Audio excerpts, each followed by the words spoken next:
હવે જો આપણે 14 ચેપ્ટર જોતા હતા જે પ્રાયોગિક ભૂમિતિ, પ્રાયોગિક ભૂમિતિની અંદર આપણે આગળ છેલ્લે પોઈન્ટ જોયો તો લંબ રેખાઓ, કે લંબ રેખા એટલે જે બે રેખાઓ એકબીજાને ક્યાં છેદતી હોય, કાટખૂણે છેદતી હોય. ક્યાં છેદતી હોય? કાટખૂણે. કાટખૂણો એટલે કેટલા અંશનો ખૂણો થાય? 90 અંશનો ખૂણો થાય. કેટલાનો થાય? 90 અંશનો ખૂણો થાય. તેને કાટખૂણો કહેવાય. હવે આપણે જે શીખવાનું છે રેખાખંડનો લંબ દ્વિભાજક. લંબ એટલે તો 90 અંશના ખૂણેનો દ્વિભાજક એટલે ભાગ. બે સરખા જે આગળ આપણે સમમિતિ રેખા બની ગયા એ જ રીતે એનો આપણે લંબ દ્વિભાજક આપણે કરવાનો છે. લંબ દ્વિભાજક એ સમમિતિ રેખાની જેમ જ જે પણ આકૃતિ આપી છે બરાબર, એનો આપણે લંબ દ્વિભાજક એનો ભાગ કરવાનો છે. સરખો ભાગ કરીએ એને આપણે લંબ દ્વિભાજક કહીએ છીએ.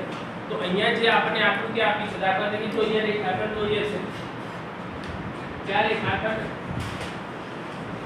XY મેં દોર્યો છે. હવે આનો લંબ દ્વિભાજક દોરવો છે તો એના બે સરખા ભાગ કરીએ. તો લંબ દ્વિભાજક દોરવા માટે આપણે શું કરવાનું? તો જેટલા અંશનો, હવે જુઓ તો આપણે તે સ્કેલ થી દોરીએ તો સ્કેલ થી દાખલા તરીકે 4 સેન્ટીમીટર નો છે. કેટલાનો છે? 4 સેન્ટીમીટર નો આપણે દોર્યો છે. તો 4 સેન્ટીમીટર માપનો અહીંયા લંબ દ્વિભાજક દોર્યો છે. હવે 4 સેન્ટીમીટર નો હોય તો આપણે શું 2 સેન્ટીમીટર લેવાનું. 2 સેન્ટીમીટર આપણે અહીંયા પોઈન્ટ કરી દીધું અને પછી સ્કેલ થી આ રીતે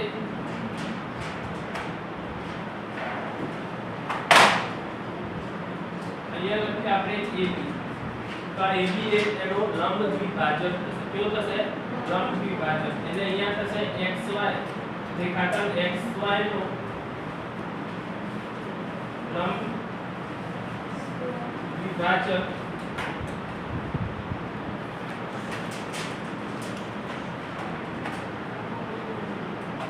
રેખા AB બરાબર. લંબ દ્વિભાજક એટલે બે સરખા ભાગ, બે સરખા ભાગ બરાબર. કોઈ પણ આકૃતિ આપણને આપી હોય છે એના બે સરખા ભાગ કરો એટલે એને લંબ દ્વિભાજક કહેવામાં આવે છે. તો આ રીતે આપણે લંબ દ્વિભાજક દોરી દઈએ. પછી જે રીતે સમમિતિ રેખા દોરી હતી એ જ એનો લંબ દ્વિભાજક. સમમિતિ રેખા બી આકૃતિની અંદર આપણે એ રીતે કહી શકીએ કે જે આકૃતિ આપી છે એનું આપણે દ્વિભાજક દોરીએ છીએ. હવે જો સ્વાધ્યાય 14.5 એમાં દાખલા નંબર 1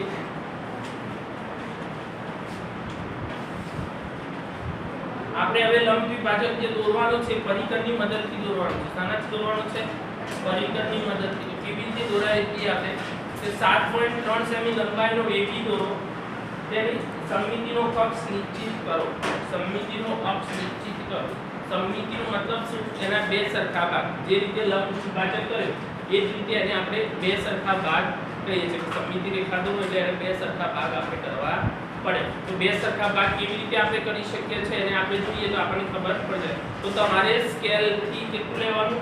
7.3 સેન્ટીમીટર માપ લેવાનું. કેટલું લેવાનું?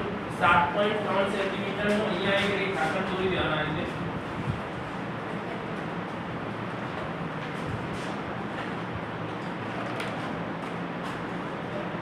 આ છે 7.3 સેન્ટી બરાબર. હવે 7.3 સેન્ટીમીટર માપ લીધું છે આપણે. હવે તમારે શું કરવાનું? પરિકરની મદદથી 4 અથવા 4.5 સેન્ટીમીટર માપ લેવાનું. 4 અથવા 4.5 સેન્ટીમીટર, તમારે 4.5 સેન્ટીમીટર માપ લેવાનું. શાની મદદથી? પરિકરની મદદથી. શાની મદદથી? પરિકરની મદદથી તમારે માપ લેવાનું છે. હવે જો તો અહીંયા માપ તમે લેશો પછી પરિકરનો અનિવાર્ય છેડો A ઉપર મૂકવાનો. ક્યાં મૂકવાનો? જે મેં તમને કીધું જે માપ તમે લેશો 4.5 સેન્ટીમીટર જે માપ લીધું છે એ માપ લેવા દેવાનું. પરિકરનો અનિવાર્ય છેડો A ઉપર મૂકી અને અહીંયા ચાપ કરવાનો. એ જ રીતે ઉપરની સાઈડ ચાપ કરે એ જ રીતે આપણે નીચેની સાઈડ ચાપ કરવાનો. માપ એને આગળ પછી પરિકર લઈ પાછો પરિકરનો અનિવાર્ય છેડો કેમ મૂકવાનો? B ઉપર મૂકવાનો અને આ ચાપને જ્યાં છે એ રીતે આપણે ચાપ કરવાનો. બરાબર. પછી તમારે આ રીતે સ્કેલ થી લાઈન દોરી દેવાની. તમારે ચાપ આવશે કમ્પ્લીટ આવશે. બરાબર, ધ્યાન રાખજો. તો આ આપણે અહીંયા સીધી લાઈન દોરી દીધી એ બે ચાપ આપણે જ્યારે છેદે છે દાખલા તરીકે x ને અહીંયા મેં નામ y નામ આપી તો AB નો સમમિતિ અક્ષ કયો થશે xy થશે કયો થશે xy એનો મતલબ શું થયો આ જે બે ભાગ રહે આ ભાગ અને આ બે ભાગ એ બંને ભાગનું માપ કેવું હશે સરખું હશે એમાં માપવાનું છે નહીં તમે એક પરિકરની મદદથી અડધાથી વધારે માપની ત્રિજ્યા મેં તમને જે કીધું ને 4.5 સેન્ટીમીટરની ત્રિજ્યા લેવાની એ કેવી થઈ 7.3 કરતા અડધાથી વધારે થઈ કેવી થઈ અડધાથી વધારે 7.3 ના અડધા કેટલા થાય 7.3 ના અડધા કેટલા થાય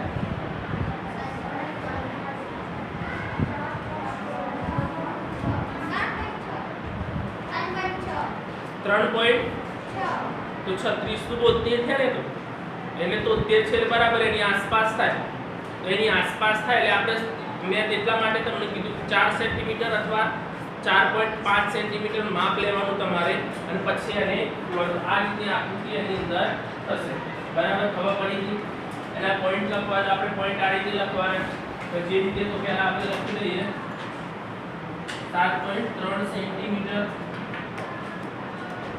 માપનું રેખાખંડ કયો દોરવાનું છે AB દોરો AB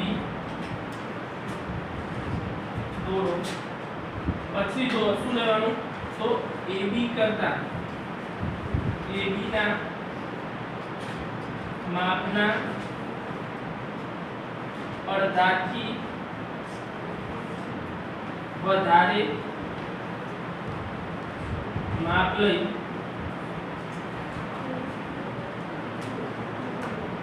પરિકરની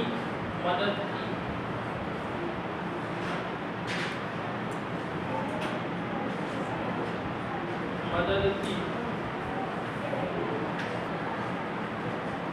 એને કેન્દ્ર ગણી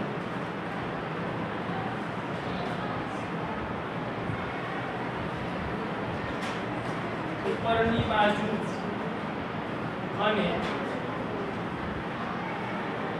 નીચેની બાજુએ ચાપ દોરો પછી એ જ રીતે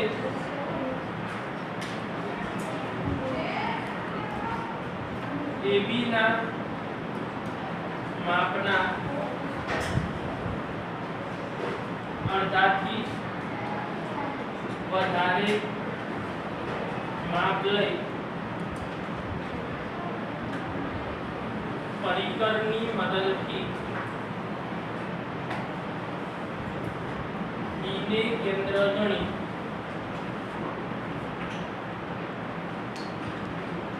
પરની બાજુ અને નીચેની બાજુએ ચાપ દોરો અને બંને ચાપ જ્યાં છેદે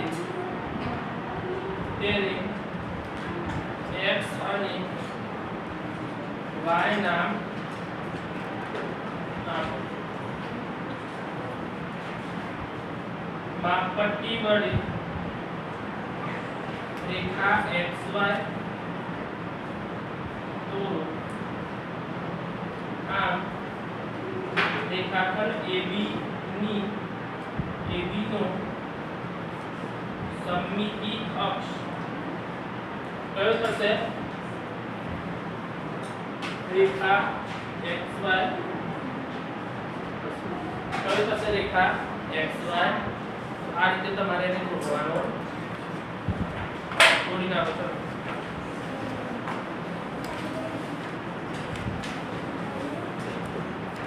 સારા અક્ષરે વ્યવસ્થિત રીતે દોરજો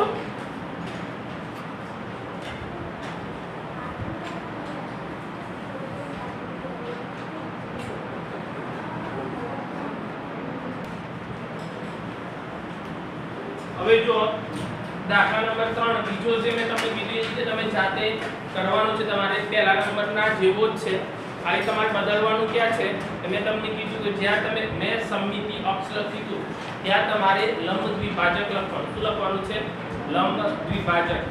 બાકી બધું અને માપ એનું બદલવાનું છે, જે આપણે 7 પોઈન્ટ આગળ 3 લેતા હતા એની જગ્યાએ આપણે 9.5 સેન્ટીમીટર માપ લેવાનું છે. તો ધ્યાન રાખજો, એ રીતે વ્યવસ્થિત જે કમ્પ્લીટ તમારે એની અંદર દોરવાનું છે. હવે જો ત્રીજા નંબરનું જે છે 10.3 સેમી લંબાઈનો x y નો લંબ દ્વિભાજક દોરો. હવે જો 10.3 સેન્ટીમીટર માપના xy નો લંબ દ્વિભાજક આપણે દોરવાનો છે. તો અહીંયા આપણે જો લંબ દ્વિભાજક દોરવા માટે અહીંયા આપણે 10 પોઈન્ટ દાખલા તરીકે અહીંયા 10.3 સેન્ટીમીટર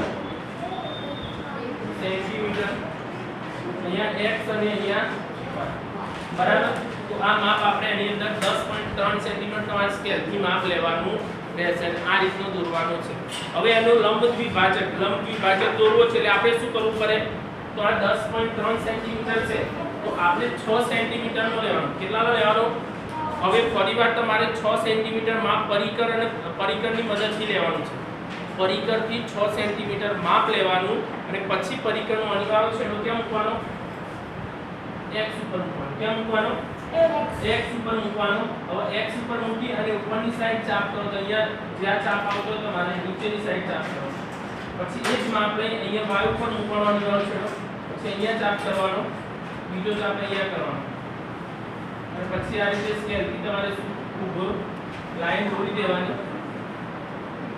બરાબર. અહીંયા નામ આપી દઈએ આપણે a અને b. તો આ રીતે એનું લંબ દ્વિભાજક દોરવાનું. આકૃતિ પહેલાના જેવી છે, માપ એનું અલગ છે.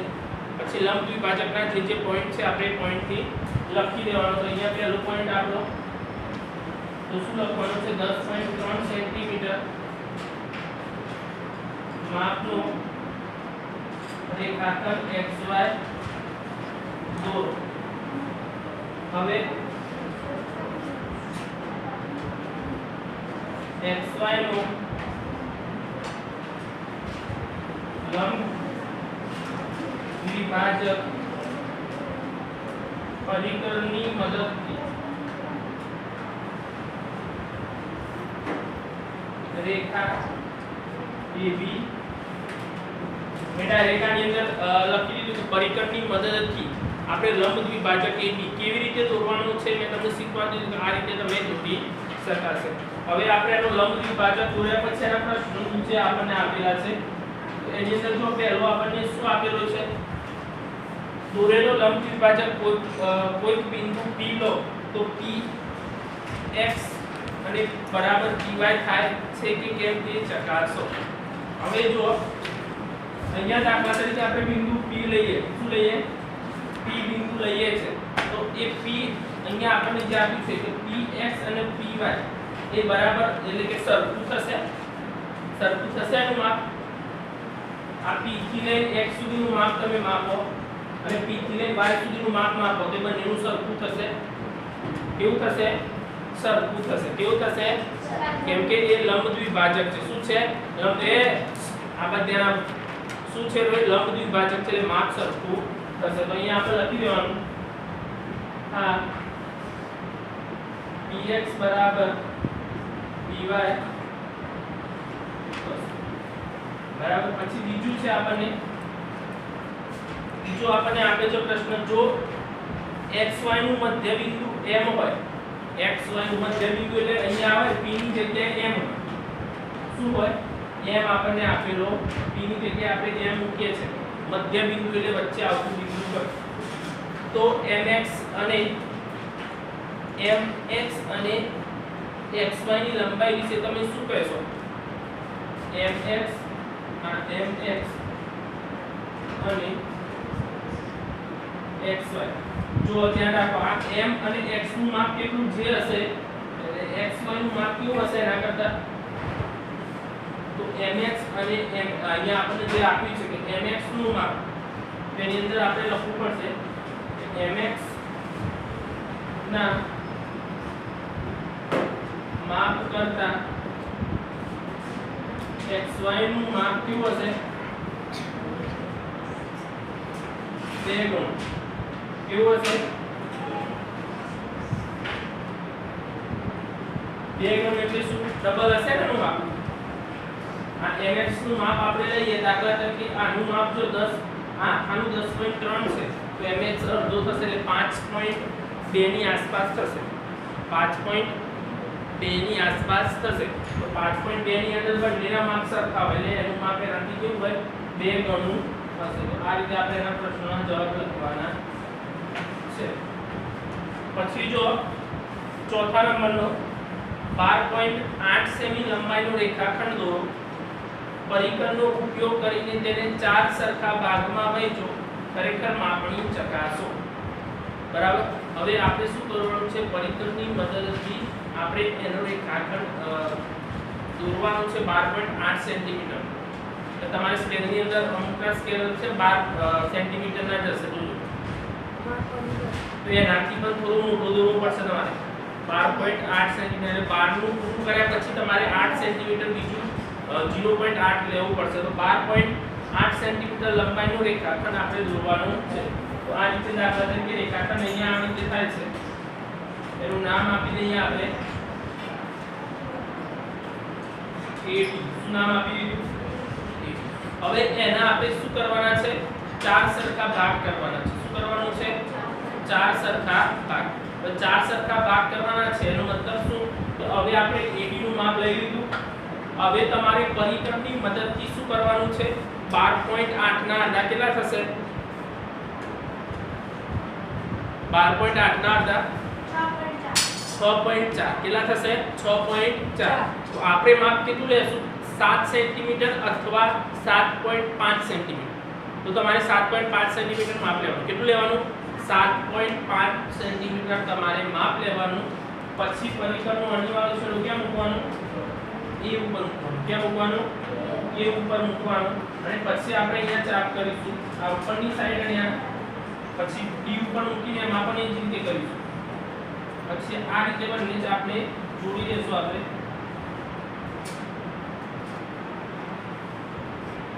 તમારે કમ્પ્લીટ આવશે મારે છે ને મારી જોડે પરિકરથી નથી દોરતો એટલે તમારે અનંત તમે પરિકરથી દોરશો એટલે કમ્પ્લીટ જ આવશે તો આ રીતનું થઈ જશે અહીંયા જે છેદે છે ને અહીંયા નામ આપણે જે નામ આપણે આપી દેવાનું અહીંયા મેં PQ નામ આપ્યું અહીંયા જે છેદે છે ને O નામ આપ્યું બરાબર આટલું થઈ ગયું પછી તમારે શું કરવાનું ફરીવાર પાછું હવે આપણને ખબર પડી ગઈ આ O થી A સુધીનું માપ કેટલું હશે O થી A સુધીનું માપ કેટલું હશે O થી A અથવા A થી O સુધીનું માપ 6.4 કેટલું હશે 6.4 હવે 6.4 ના અડધા કરે તો કેટલા થાય 3.2 કેટલા થશે 3.2 એટલે 32 થાય 64 ના અડધા 32 થાય એટલે 3.2 છે એટલે આપણે 4 સેન્ટીમીટર ફરીવાર માપ લેવાનું યાદ રાખજો તમે પહેલા આપણે કેટલું માપ લીધું હતું 7 અથવા 7.5 સેન્ટીમીટર માપ લીધું હવે આપણે કેટલું લેવાનું છે 4 સેન્ટીમીટર માપ લેવાનું કેટલું લેવાનું 4 સેન્ટીમીટર માપ લેવાનું પછી પરિકરનું અણીવાળું છેડું ક્યાં મૂકવાનું એ ઉપર મૂકવાનું ક્યાં મૂકવાનું એ ઉપરની ઉપરની સાઈડ અને નીચેની સાઈડ પછી ફરીવાર એ જ માપ લઈ આપણે શાના પર મૂકીશું O ઉપર મૂકવાનું અહીંયા ચાપ કરી દઈએ આપણે અને અહીંયા ચાપ અહીંયા નામ આપી દઈએ આપણે SP બરાબર તો એ આપણે માપ અહીંયા નામ આપી દઈએ આપણે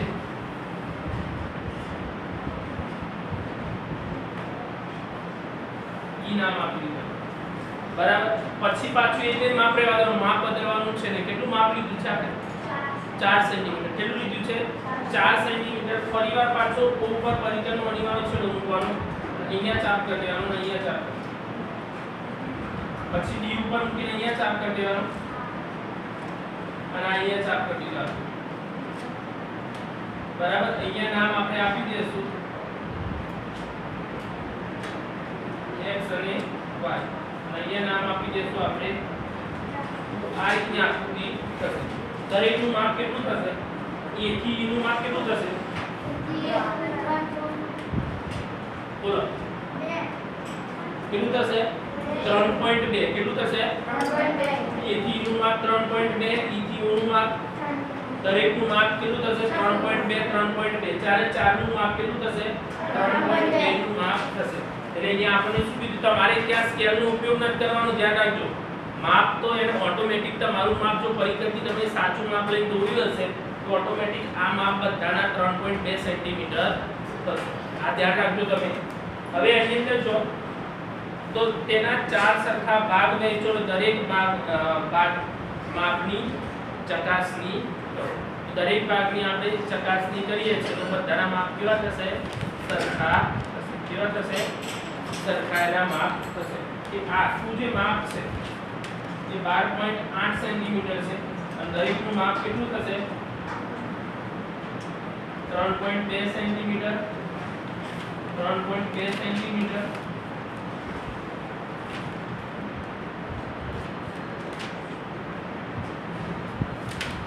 બરાબર, આ રીતનું માપ એનું થશે.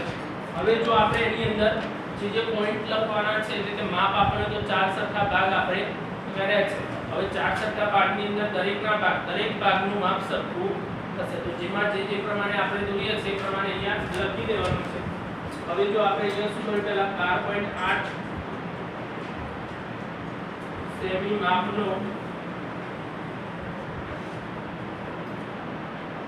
રેખાખંડ AD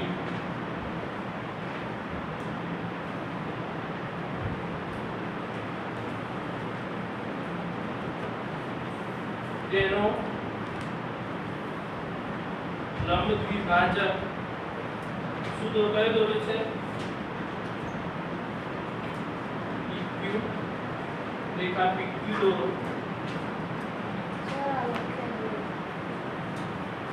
પછી તેઓ નો લંબ દ્વિભાજક કયો દોર્યો આપણે? ST. તો પછી OD નો લંબ દ્વિભાજક કયો દોર્યો આપણે? XY. તો આમ AE બરાબર EO બરાબર OF બરાબર FT બરાબર કેટલા થશે? 3.2 સેન્ટીમીટર.